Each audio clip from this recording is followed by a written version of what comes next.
Today, November 7th, 2010, is a momentous day in Jewish history.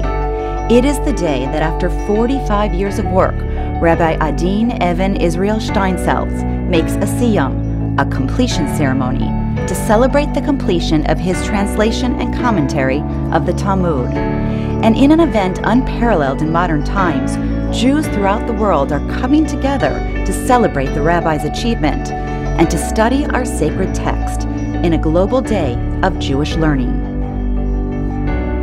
What is the Talmud? Originally an oral tradition, the Talmud is a set of books that summarize thousands of years of conversations on Jewish law, life, and Torah.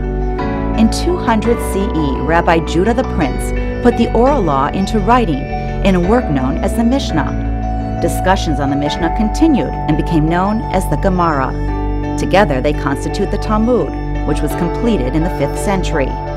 But while the Talmud may be formally defined as a summary of oral law and tradition, it is actually much more than that. It is a unique mix of law, legend, and philosophy, a blend of logic and pragmatism, of history and science, anecdotes and humor. Rabbi Штейнзальца describes the Talmud. It's more than just being one book.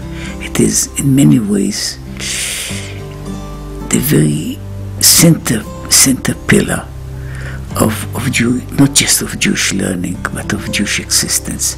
Knowing it is, in one way, looking into a mirror of our own inner existence.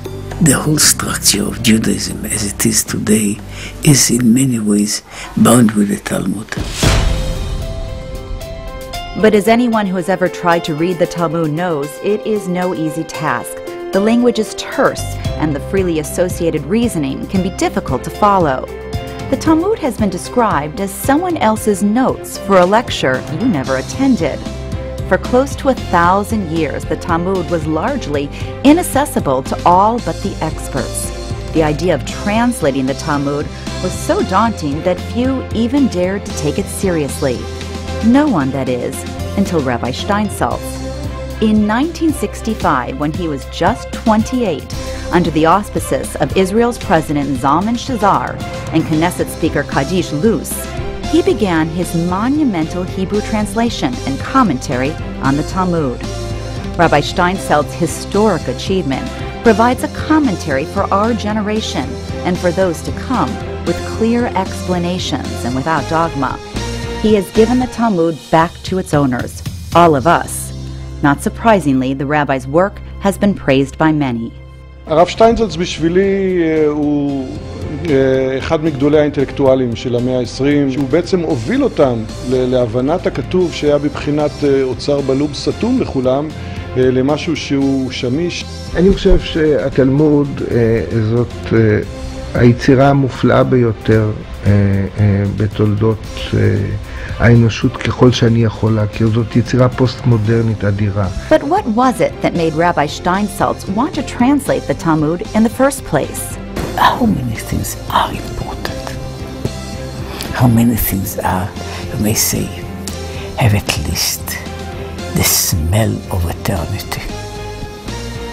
Spreading Jewish knowledge has, I don't know if there's a promise of eternity, but it is at least in the right way.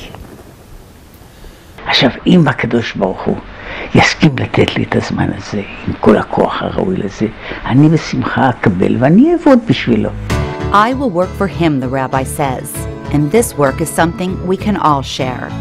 And that is what this global day of Jewish learning is all about. Today, Jews everywhere are focusing their attention on exploring Jewish texts in a shared experience of the Jewish people. Rabbi Штейнзальca's work has made all of this possible and enables Jewish learning to continue.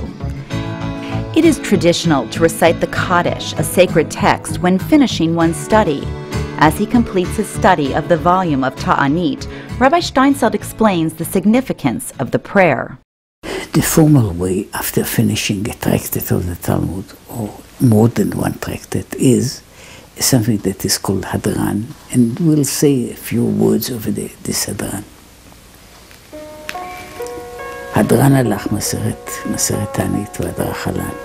We'll go back to you, tractate Ta'anit, and you'll go back to us. דעתן הלך מסרת תענית, דעתה חלל. We'll think about you מסרת תענית. You think about us. לא נתנשם מנך מסרת תענית ולא נתנשם מנן.